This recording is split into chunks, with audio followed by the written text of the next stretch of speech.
At UMC, access to your health care is only a call away. Dial 74NURSE for free, instant medical advice from experienced and trusted UMC nurses, 24 hours a day. Learn more at umchealthsystem.com.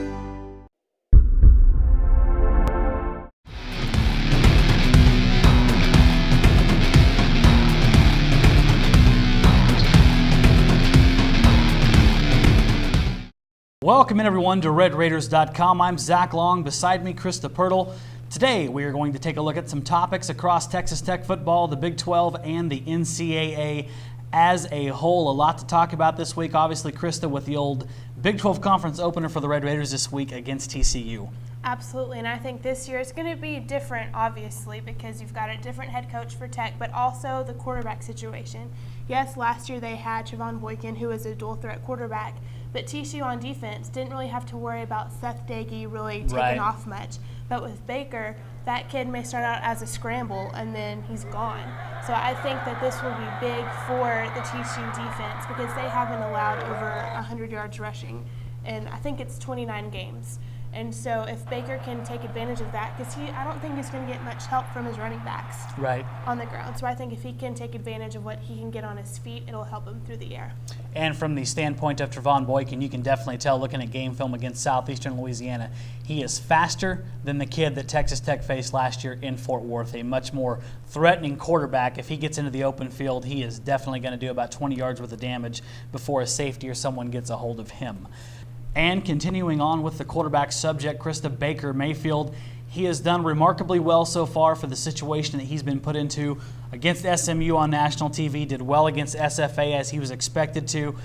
Different circumstances Thursday. This is the big time now, Big 12 conference opener against what's usually one of the best defenses, not only in the conference, but in the nation with TCU. Absolutely, and going back to SMU, I thought on paper they looked good. They've turned out to not be so good so far this season. SFA is SFA, and TCU is going to be a big-time defense. So Baker actually leads Tech with 82 yards on the ground and hit his stats through the air, 64 of 90 for 780 yards and 7 touchdowns. Those aren't walk-on stats. I think, what do we see this week? He is actually second in the nation right now in total offense for a quarterback. And the other one, another freshman at California under Sonny Dykes, another disciple of the old Leach air raid system. So interesting stats in week 1 with Baker. Absolutely, and another thing with Baker is that he is a walk-on because he was waiting for a scholarship offer from TCU. Yep. TCU didn't give it to him, and so by the time after he waited to get something, all the teams that did offer him, like Washington State, had already picked somebody else up. And so in the conference call with Gary Patterson, he said, he came to our camps, we saw him, he's not a walk-on, he's a good player. We just didn't get him. And obviously Kingsbury has mentioned on a couple occasions that Baker Mayfield has a severe chip on his shoulder. It's the way he plays football, and I can't think of anything that may increase the size of said chip by going against the team that you wanted to play for but did not want you. So he might be a tad fired up on Thursday night in the Jones. Moving on to another subject, the special teams, Krista, have been very good actually for Texas Tech. Trey Haverty's work definitely showing off. They've been very good on kickoff coverages, punt returns, and all that good stuff, but they've got a bigger challenge this week. TCU's got some serious threats in the return game. And Texas Tech's kicker, Kramer 5, he has had quite a few touchbacks, which they're going to need against TCU. TCU has already returned both a kickoff and a punt this year for touchdowns. And like you said, they've done a good job of coverage and stopping things, but they're going to be careful with these two guys, especially in B.J. Catalan on the kick return. Yeah, he's definitely got some speed, and out of the backfield, we saw him do some damage against Southeastern Louisiana. So kind of like a Jakeem Grant, if you don't account for him, he's going to go for 6 down the sideline. Absolutely. Another subject that has been a hot topic all year is the poor offensive line for Texas Tech. I'm sure they're sick of hearing everyone talk about them in that regard, that they are the weakness on that team. They've actually done pretty well in last week, the running game much, much better. But this week, Krista, a huge step up in caliber of talent. TCU's got some serious future NFL draft picks on that defensive line. They do, and Devontae Fields is coming back probably to play the whole game. He still has a quarter left to serve. He's not setting out. But no, against Texas Tech, he's going to play that. Suspension will be served against Kansas. Somebody convenient. Yeah.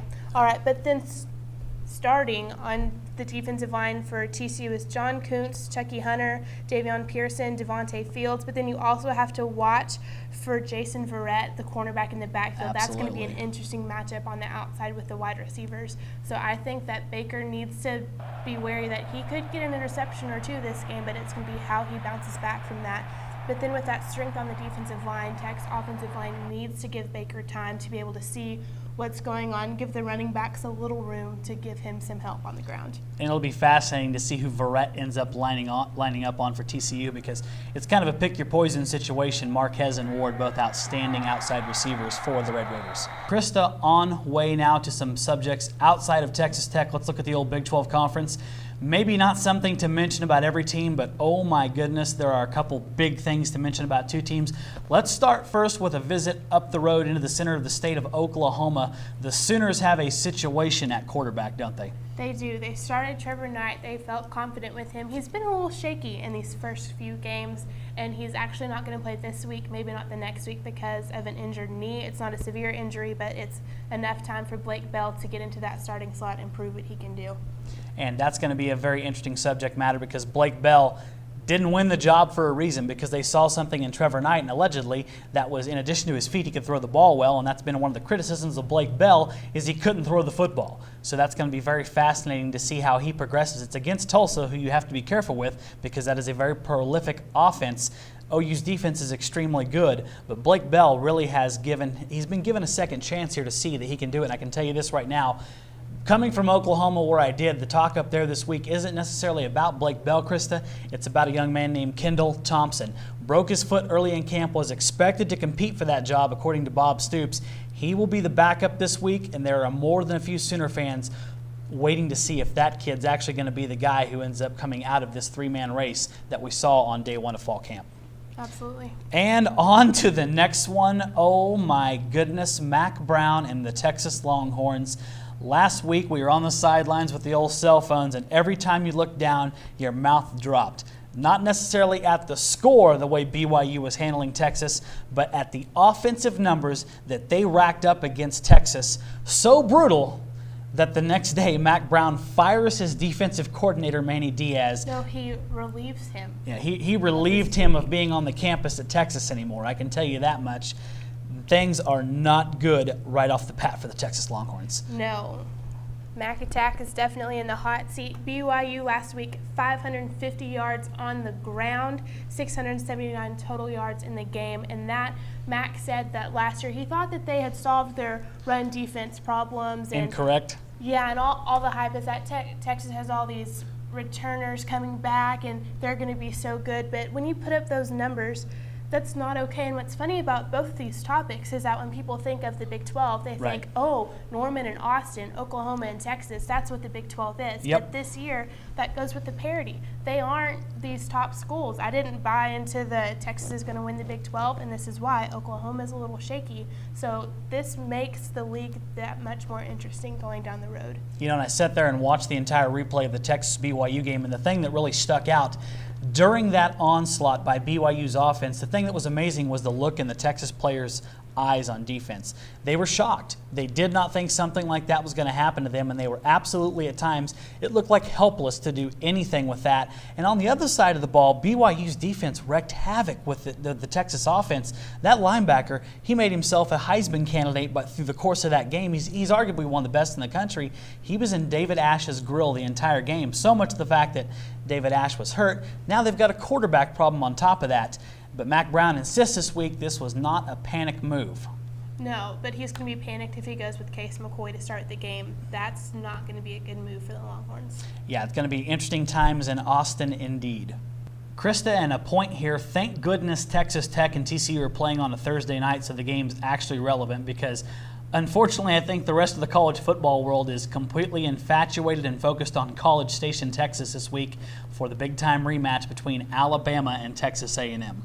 Yes, and last year A&M won 29-24 over Bama, completely shocked everybody, let's just be safe to say. But also I think a big reason why the Aggies won that game was not just Johnny Manziel, all the plays he ran were because of Cliff Kingsbury and his calls. Right. So I think that is going to be also big in the TCU game that we'll get to later on.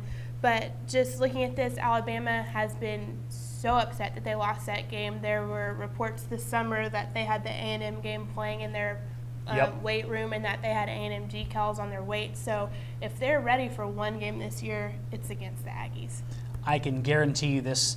Hanging around Nick Saban a little bit when I was in Alabama, he is an extremely intense individual. He has spent the last year thinking of a plan, thinking of a way to shut down Johnny Manziel, and they are going to put their best effort at that on Saturday. I think Alabama is going to roll in that game. A big-time revenge for the Crimson Tide. Yes. And Krista, before we close out here, we have to go ahead and mention the breaking news out of Stillwater, Oklahoma today.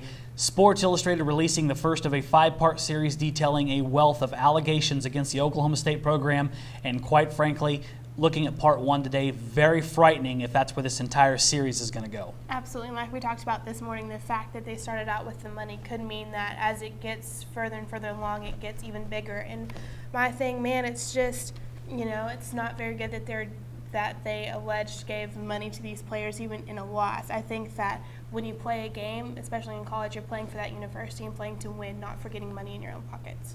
And looks like, if this is all true, they have sold out to the core concept that their university is bigger than everyone else and that their football program is bigger than everyone else.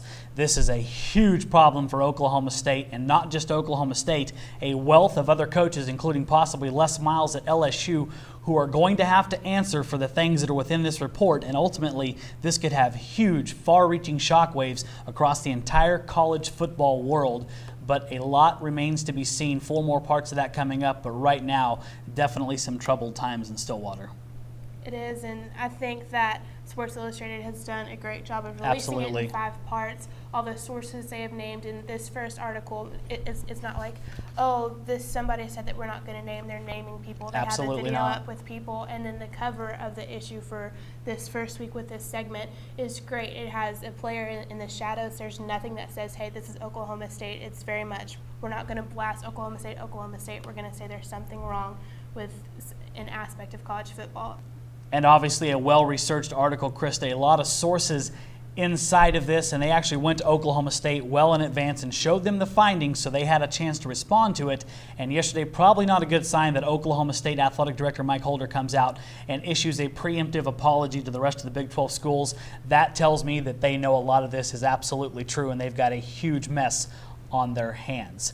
Hopefully nothing of that drama level Thursday night when Texas Tech faces TCU from Jones AT&T Stadium. We have a lot more coming up this week. Check back later today for the old UMC Health System AJ Media pregame show. But for right now, that's going to do it for this episode of Topics with Krista Pirtle. I'm Zach Long for Krista Pirtle. We'll see you Thursday.